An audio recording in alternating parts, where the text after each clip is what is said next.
The Nasadya Shuktam was composed nearly 3000 years ago and is a part of the Rig Veda. In the Vedic age, a hymen was called a Shukt, meaning well spoken. The first few lines of the creation hymen describe what it was like before creation.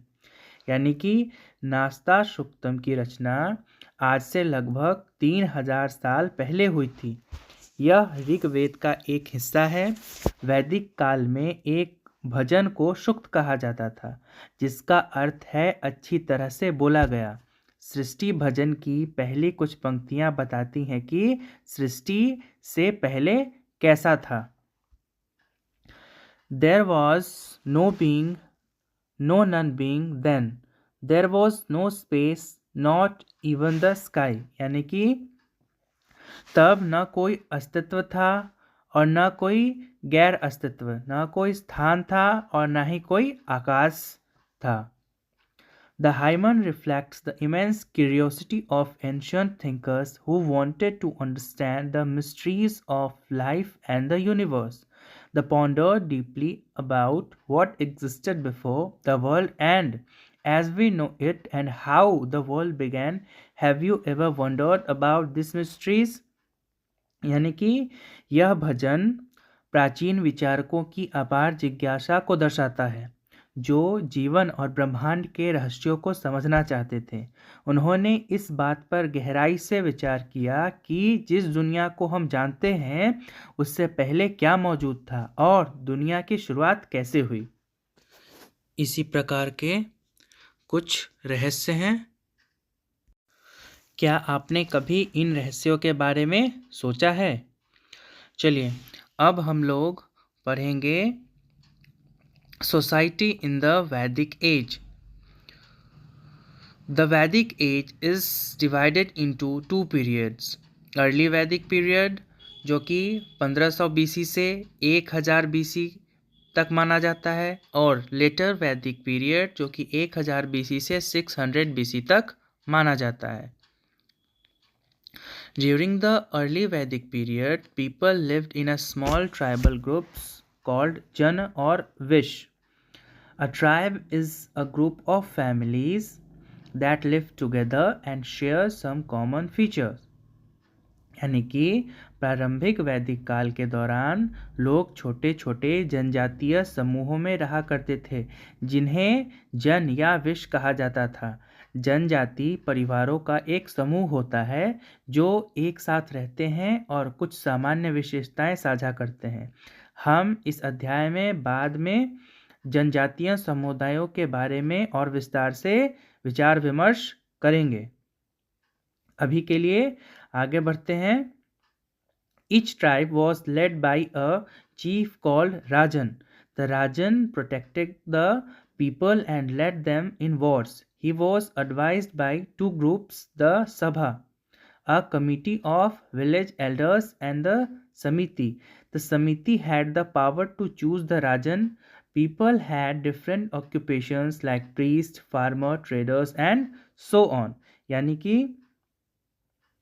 ये जो जनजातियां होती थीं, यह जो छोटे छोटे समूह होते थे, इसमें एक राजा होता था जिससे हम राजन कह के या फिर मुखिया कह सकते हैं।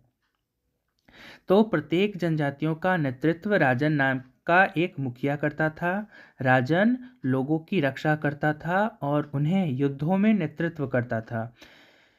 उसे दो समूह सभा और समिति द्वारा सलाह दी जाती थी। इसमें गांव के कुछ बड़े बुजुर्ग रहते थे और उनके सलाह के अनुसार राजा अपना कोई भी फैसला लिया करते थे।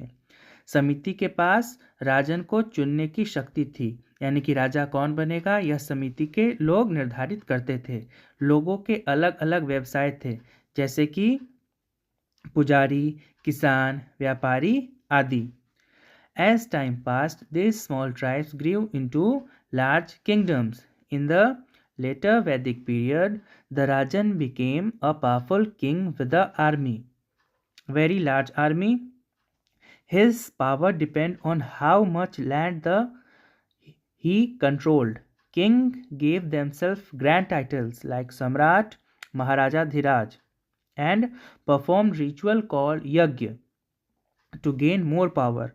One of the most famous ritual was the Ashwamedh, where a king sent his horse to neighboring lands. If anyone stopped the horse, a war followed. If no one stopped it, the land through which the horse passed came under the king's control. The horse was later sacrificed. यानी कि जैसे जैसे समय बीतता है ये छोटी जनजातियां बड़े राज्यों में बदल गईं। उत्तर वैदिक काल में राजन एक बड़ी सेना वाला शक्तिशाली राजा बन गया। उसकी शक्ति इस बात पर निर्भर करती थी कि वह कितनी भूमि पर नियंत्रण रखता है। राजाओं ने खुद को सम्राट और महाराजा धीराज जैसे बड़े बड़े टाइटल दिए और ज़्यादा ताकत पाने के लिए यज्ञ किया। ये सब रीति रिवाज निभाए जाते थे। सबसे मशहूर रीति रिवाजों में से एक अश्वमेध यज्ञ था। इसमें क्या होता था कि एक घोड़ा होता था जो कि अपने पड़ोस के राज्यों से गुजरता था। अगर पड़ोस के राज्य का राजा उसे रोकता है तो उसे जिस राजा ने घोड़े को छोड़ा था उसके साथ युद्ध करना पड़ता था। अगर वो राजा जीत जाता था तो वह और उस राज्य की भूमि उसके अंदर आ जाती थी, वो उसका अधिपति बन जाता था। अगर कोई राजा घोड़ा को रोकता तो उसे युद्ध करना पड़ता और बाद में घोड़े की बलि दे दी जाती थी।